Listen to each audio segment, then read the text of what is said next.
Why smart people often feel depressed, backed by science. They're successful, intelligent, gifted, and yet behind closed doors, they often feel empty, anxious, even deeply depressed. But if high IQ leads to better problem solving, why does it come with such emotional pain? Science has been quietly studying this for decades, and what it reveals may change how you see yourself forever. Let's dive into the strange and heartbreaking link between intelligence and depression. Most people assume intelligence is an advantage in life.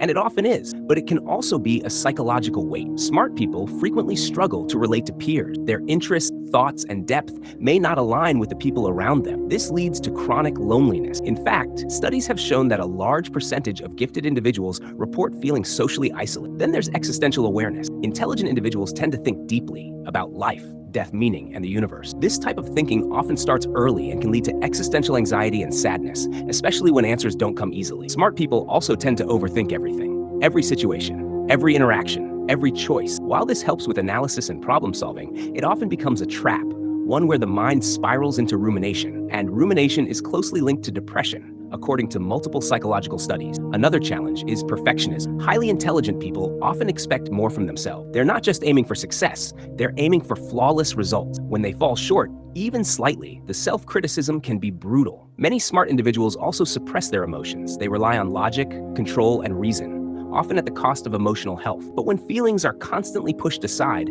they don't disappear, they fester, until eventually they erupt as burnout or emotional numbness. Science also points to neurochemical factors. There's a theory called the too smart to be happy hypothesis. It suggests that intelligent people may have a harder time enjoying simple pleasures. The same brain that sees patterns and complexity everywhere might also struggle with dopamine regulation, leading to boredom, restlessness, and unhappiness. Many gifted individuals are also highly sensitive.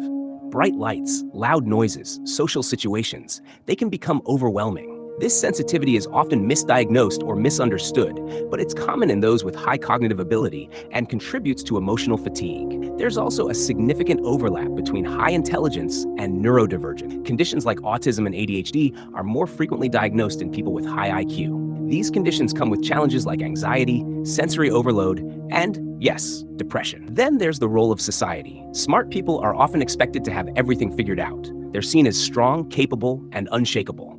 So when they're suffering inside, people don't notice, or worse, don't believe them. This leads to silence, isolation, shame. Many also experience imposter syndrome. Despite achievements, they feel like they don't deserve their success.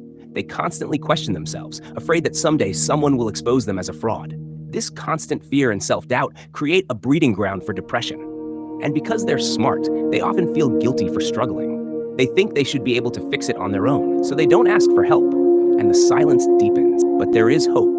There are paths forward. The first is emotional intelligence. Unlike IQ, EQ can be developed. Smart people can learn to feel their emotions fully without being consumed by them. Self-compassion is another key.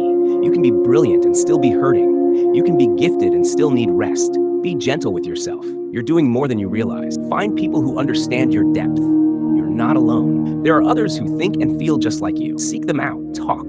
Connect. Mindfulness and journaling help too. Slow down the thoughts. Write them out. Let them breathe. And finally, never be afraid to ask for help. Therapy isn't weakness.